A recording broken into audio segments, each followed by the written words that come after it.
I am your host, MISHUMA SABA, M.SABA, and this is our Cultural Variety Podcast. Stay tuned.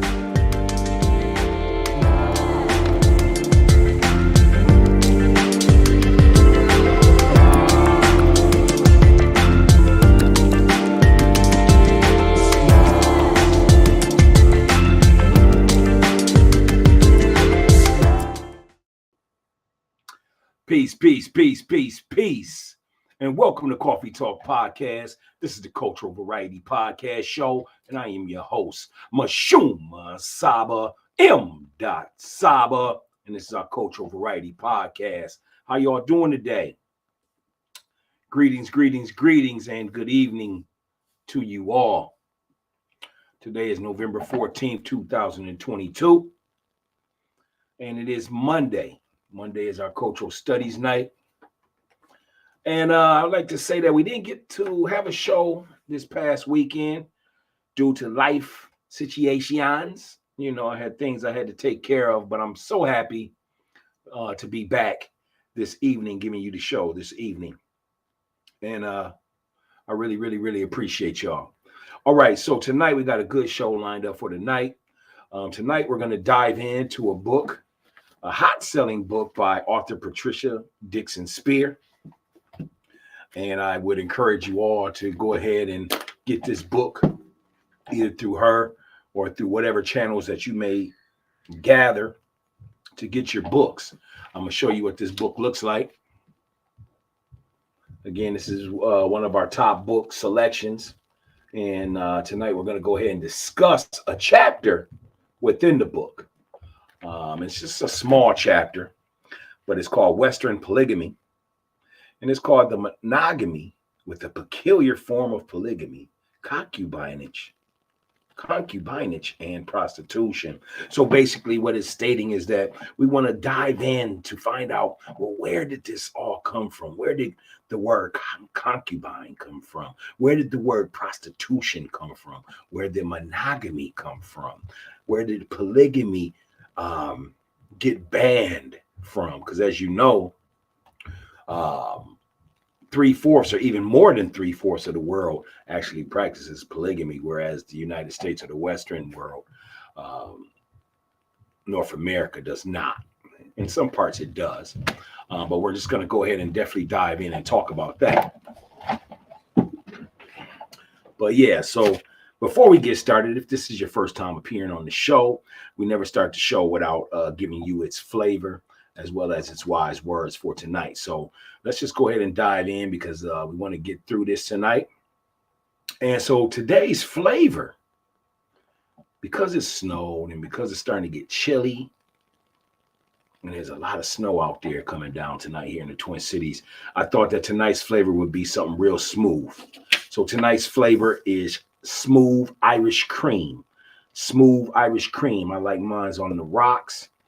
But how do you make Irish cream? Well, let me go ahead and tell you.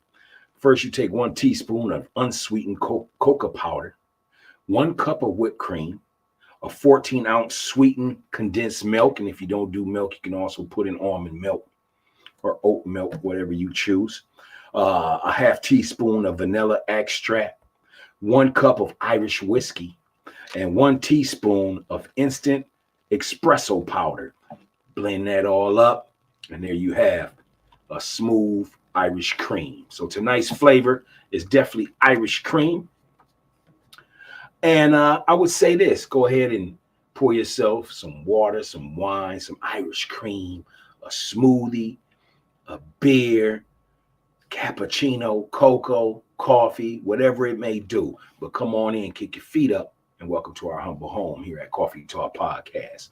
All right, and tonight's wise words for tonight is by no other than great civil rights activist, author, Julian Bond. And his wise words for today is, violence is Black children going to school for 12 years and receiving only 6 years worth of education. I'm going to say that again. It's worth saying again. Violence is Black children going to school for 12 years and receiving 6 years worth of education. So you go there for 12 years, man, and really you ain't coming out with nothing. You're going there for 12 years and really you only coming out with 6 years of education.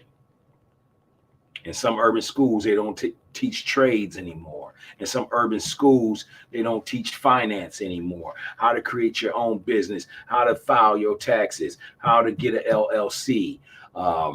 It's just not taught in the urban community in our schools. So again, Julian Bond's wise words is violence. It's violent when you don't teach the children. It's violent. And Julian Bond says violence is Black children going to school for 12 years and receiving 6 years worth of education. So that's today's wise words here at Coffee Talk Podcast. All right. So now we're going to go ahead and dive right into the chapter. Give me one moment. I've been having air trouble with my seat here. It's been slipping. All right, so we're going to go ahead and read this chapter, so I'm going to dive right on in. Polygamy as a marriage practice has rarely been found in European societies, but a peculiar form of it did exist right along with monogamy, however, to the disadvantage of women.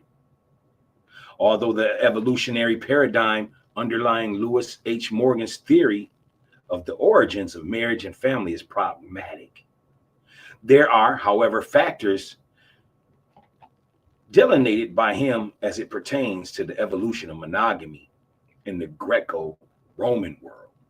According to Morgan in 1963, a major factor in the development of monogamous family form was property and the need for legitimate heirs to inherit it. It was property and the need for the legitimate heirs to inherit it. Thus, the growth of property and the desire for its transmission to children was in reality the moving power which brought in monogamy, especially among the Greeks, one of the earliest peoples to whom it can be traced.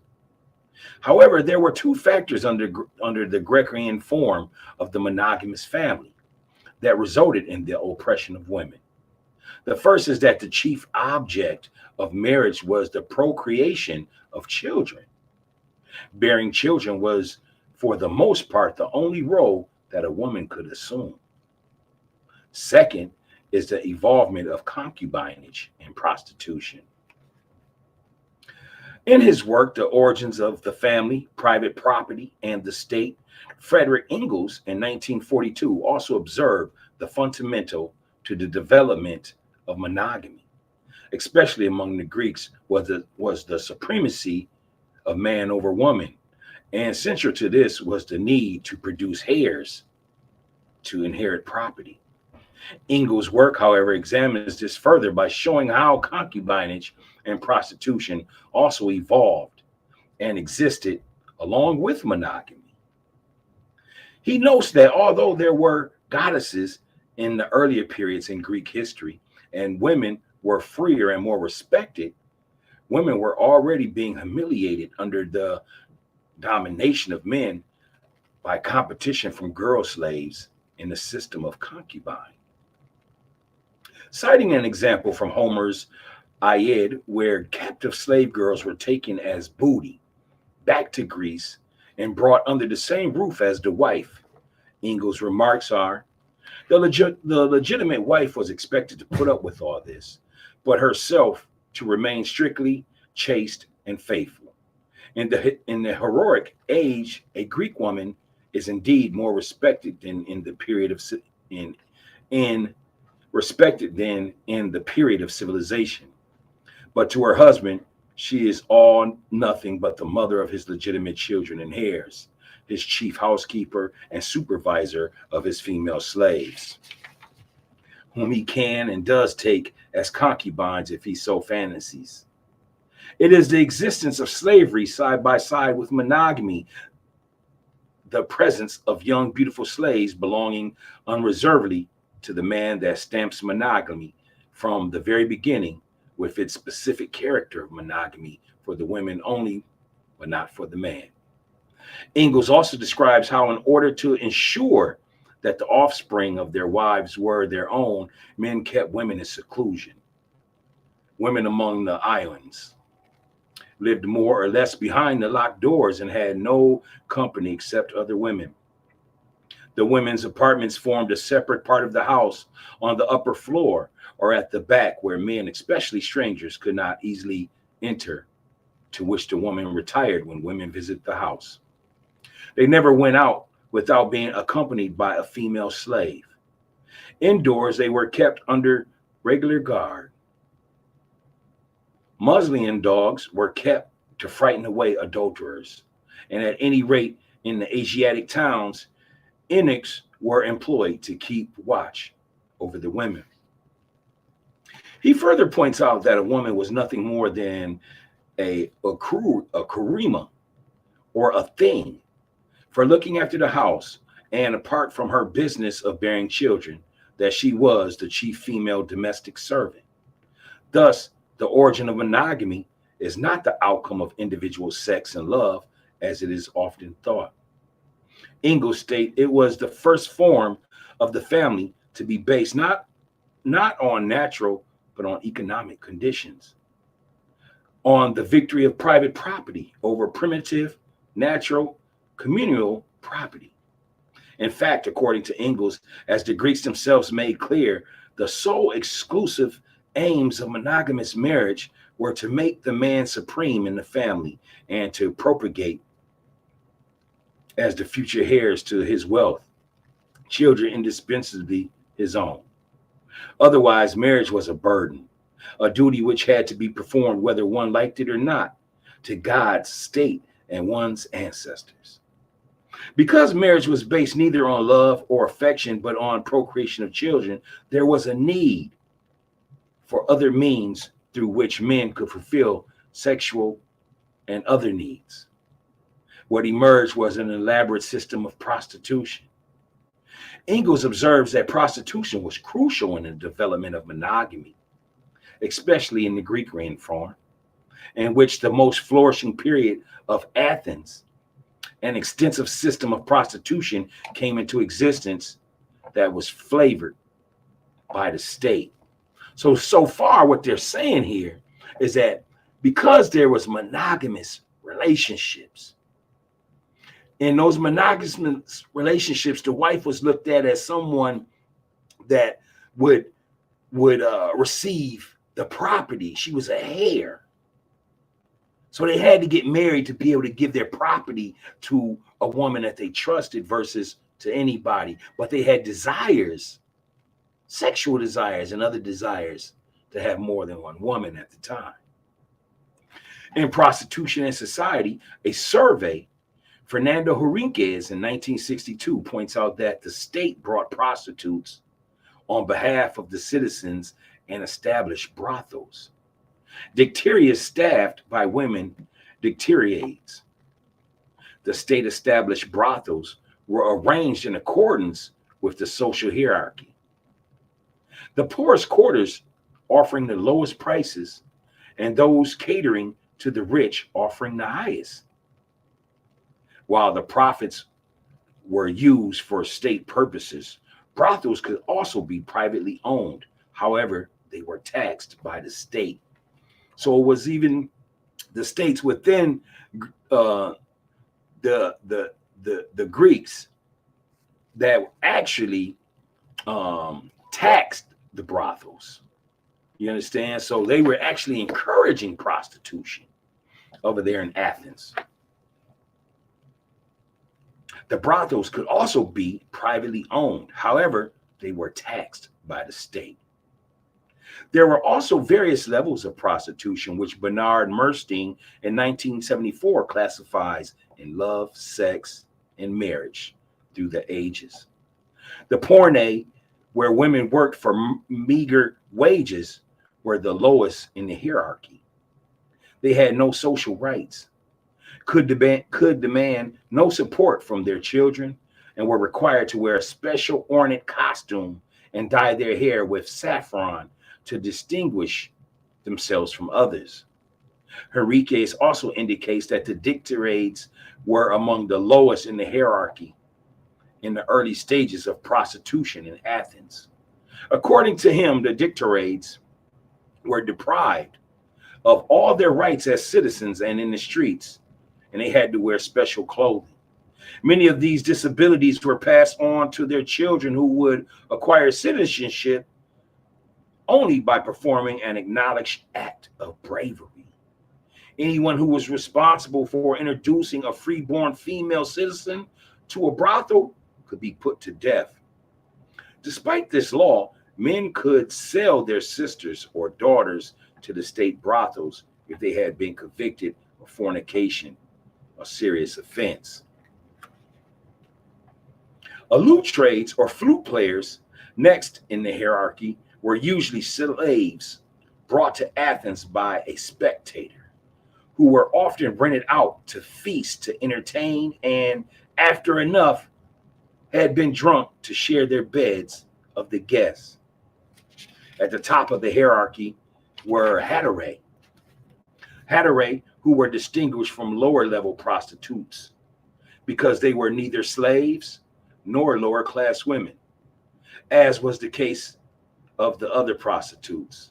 But Athenian citizens, this was one of the few occupations open to women. The advantages of being a heterae exceeded those of being a married woman. Mersting explains that she was looked upon as sexually exciting, better educated, well-groomed, charming, and steeped in all of the social graces. She usually lived in her own home and could have multiple lovers or be faithful to one man. Intellectuals as well as lovers gathered in her salon to pass the time agreeably. Ingalls notes that men who would have been ashamed to show any love for their wives amused themselves by all sorts of love affairs with the heterae. In addition, heterism, which Ingalls described as being derivative from group marriage. So what a heterae was like, she was like the bad chick, you know what I'm saying? The chick that everybody wanted. And because she was so beautiful, she had more rank than a lower class prostitute and a wife. These men had such desires for this bad chick. She also was educated. And part of that was because she was beautiful. So in those regards, her beauty got her through a lot of different doors, same as it does today.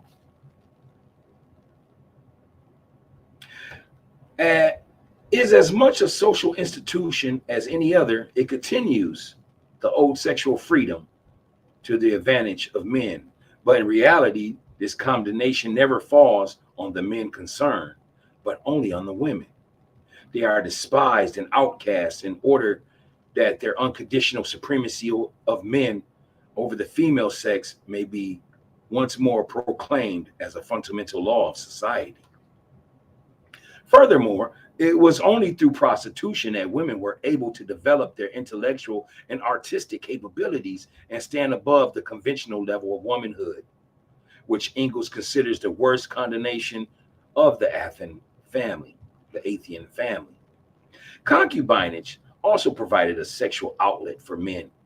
Concubines, however, was distinguished from prostitution in that they were slaves owned by prosperous men and were used for both sexual and domestic purposes.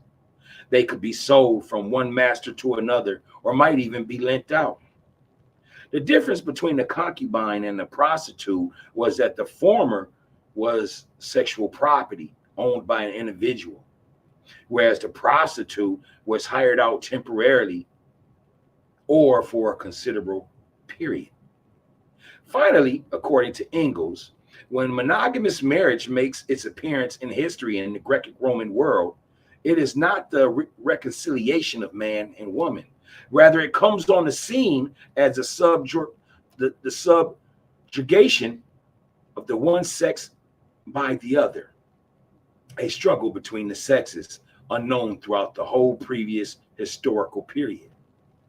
It is in monogamous marriages, according to Ingalls, that the first-class opposition appears in history, the antagonism between man and woman. In addition, it is the first-class oppression, the oppression of the female by the male.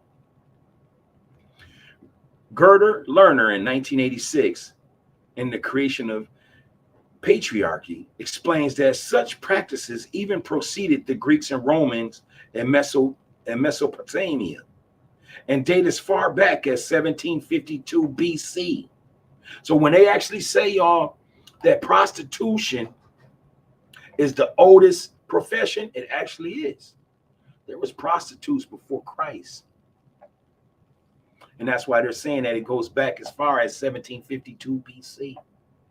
With the Code of Hammurabi in Babylonia, it has been argued that the laws existed long before the Hammurabi and may date as far back as the 3rd millennium BC. In the 40 years of his reign, Hammurabi amended and restated parts of the law already in force. In fact, Lerner argues that prostitution and concubinage may have originated with the female slavery, and that the female was history's first slave. These practices, she urges, emerged from the captured women taken as prisoners of war. Generally in war, it was the men who were killed because of their physical threat they posed. When they were not killed, they were mutilated, and in many accounts, blinded. Accounts of blinding can be found among the Babylonians, the Assyrians, the Scythians, and the Hebrews, as documented in the Old Testament with Samson, Judges 17-21, Zedekiah, 2 Kings 25-7, Jabesh, 2 Samuel 11-2, the Judges. Other forms of mutilation included tattooing the face and amputation of the nose and feet and castration. For women, terrorism took the form of rape. It was generally women who were put to work in various forms of servitude, primarily as domestic servants, and their sexuality appropriated in the form of prostitution and concubinage. Lerner explains how concubinage may have originated with enslaved women. Women were subdued physically by rape. Once impregnated, they might become psychologically attached to their masters.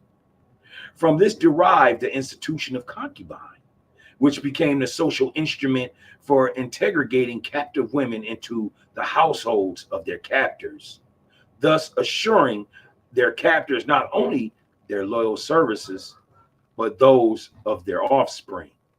So basically what it's saying there is that the slave woman, once she became pregnant, the man or that slave woman took on a feeling of connection through psychology. So instead of treating her as a slave at that point, he actually started to treat her as a concubine. She also explains how the concubine served dual functions to perform sexual services for the master with the knowledge and consent of the wife, and to become a servant to the wife. Lerner also makes a distinction between a concubine and a wife in polygyny. This differs greatly from the relations between the first and succeeding wives in many polygamous societies, in which the status of second and third wives is co-equal with that of the first wife. Each wife and her children are entitled to certain rights, to a separate dwelling place, to economic and sexual obligations the husband must fulfill in such a way as not to violate the rights of any wife. Thus, according to Lerner, the nexus between sexual servitude to the master and the economic service to the wife seems to be a distinguishing feature of concubinage under the Indo-European patriarchy. Prostitution also existed in early Mesopotamia. Lerner, however, points out that it is generally thought to have originated with temple or sacred prostitution, whereby women who were priestess provided sexual services for gods and goddesses in the same manner that they provided other services such as food and music. Essentially, the basis for sacred or temple prostitution was the fertility was sacred and necessary for survival. Sexual services were therefore provided by women who were generally daughters of kings and rulers to honor the gods and goddesses to ensure the fertility of the land and people. Lerner, however, distinguishes between cultic sexual services and prostitution, which she refers to as commercial prostitution, and contends it flourished near or within the temple. Although commercial prostitution may have originated with corruption of temple prostitutions through donations of food, oil, wine, and precious goods to honor the deities being kept for one's own personal use, and by the priests using lower class temple servants as commercial prostitutes to enrich the temple. Lerner suggests that it is likely that it derived directly from the enslavement of women. She states, military conquest led in the 3rd millennium BC to the enslavement and sexual abuse of captive women. As slavery began an established institution, slave owners rented out their female slaves as prostitutes, and some masters set up commercial brothels staffed by slaves. She further explains how this led to the establishment of harems, and how the sexual use of women in such a manner became symbols of power among wealthy men. The ready availability of captive women for private sexual use and the need of kings and chiefs frequently surplus of authority to establish legitimacy by displaying their wealth in the form of servants and concubines led to the establishment of harems. This in turn became symbols of power to be emulated by aristocrats, bureaucrats, and wealthy men. Not only was slavery a source for commercial prostitution, but also the pauperization of farmers and their increasing dependence on loans in order to survive famine, which led to debt slavery. Lerner points out that children of both sexes were given up for debt pledges or sold for adoption. This subsequently provided the infrastructure for women to become prostitutes. Women might end up as prostitutes because their parents had to sell them into slavery, or their impoverished husbands might so use them. Women also became self-employed as a last alternative to enslavement.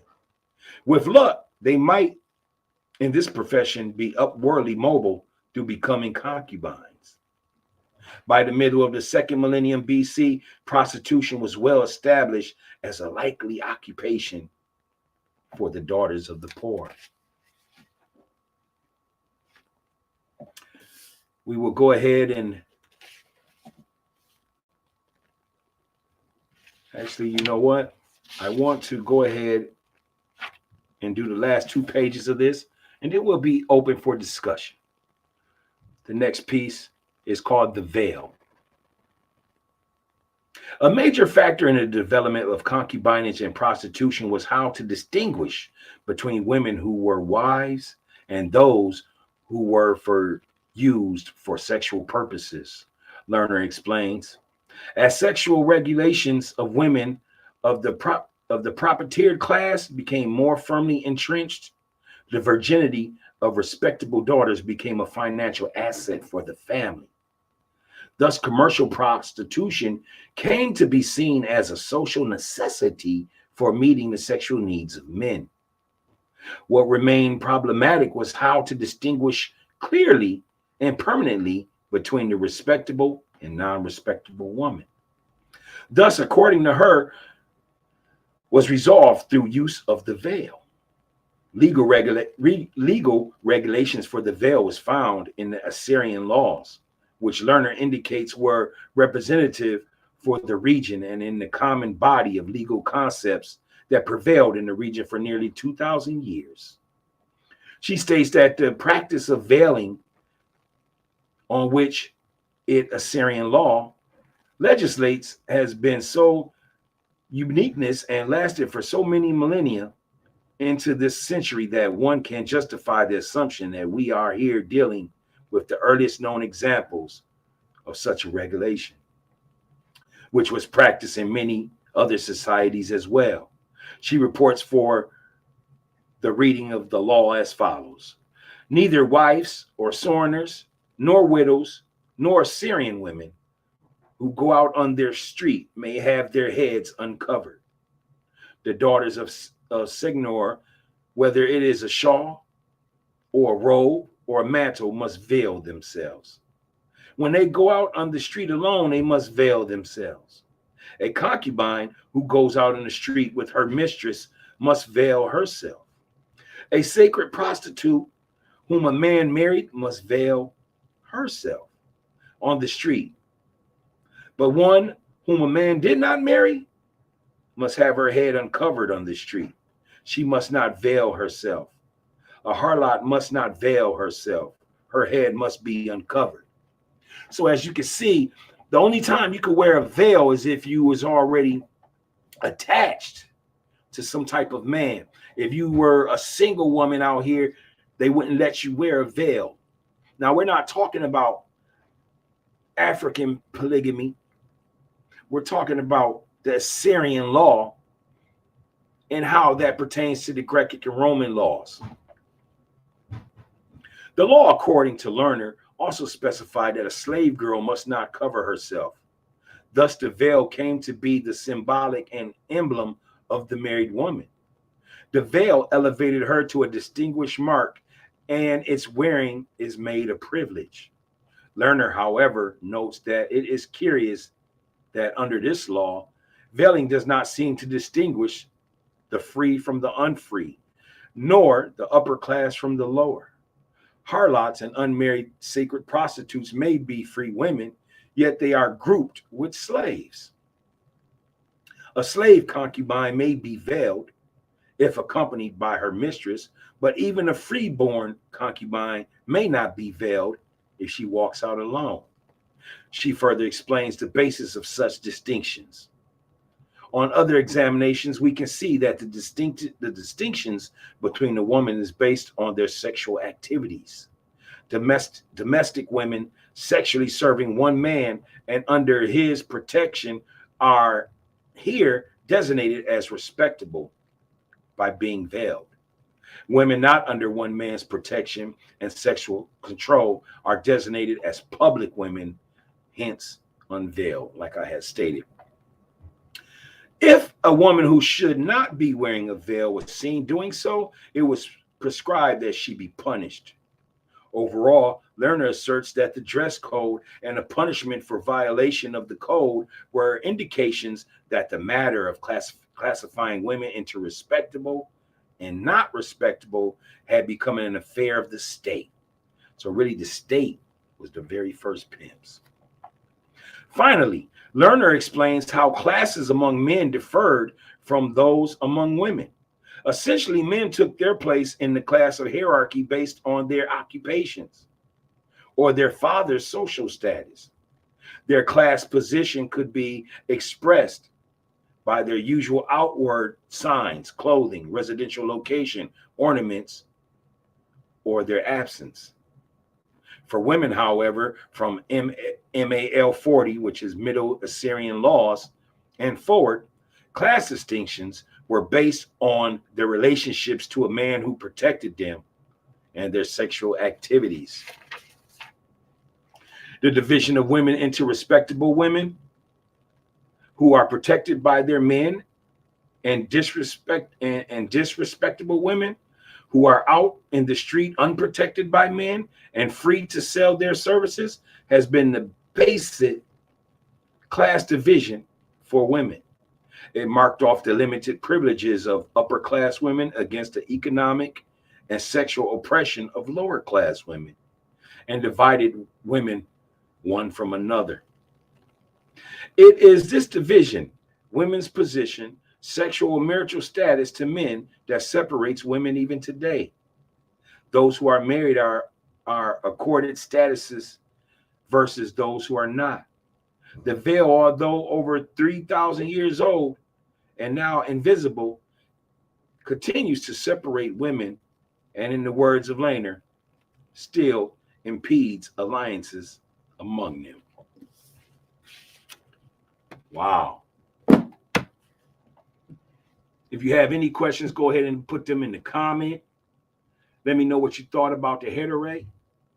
Let me know what you thought about the Assyrian laws.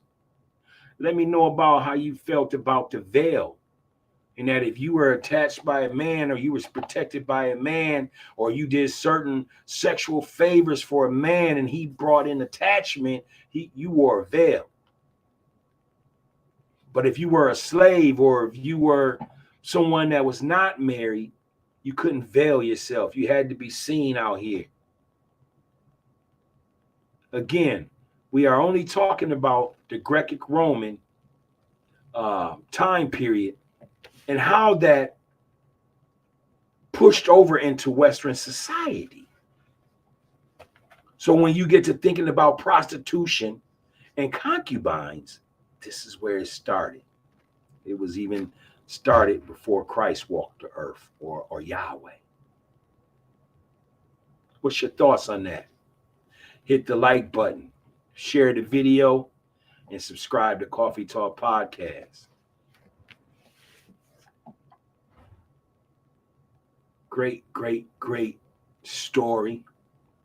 We will continue in future episodes of finishing this book. Again, go ahead and support the author, Patricia Dixon Spear. This is what the book looks like. Is we want for our sisters what we want for ourselves. Hot off the presses. Great book. And it just talks about monogamy and polygamy throughout the world and how it came about and why it's needed in certain cases. This is Coffee Talk Podcast, the Cultural Variety Podcast show. And I would like to thank you all for tuning in tonight, Monday, which is our Cultural Studies night. I would like to go ahead and hit you with the universal peace sign. And I would like to say thank you, thank you, thank you for your continuous support of Coffee Talk Podcast, the Cultural Variety Podcast show. And until Wednesday, I'll see you soon. Peace and love to y'all. Y'all stay safe out there. Peace.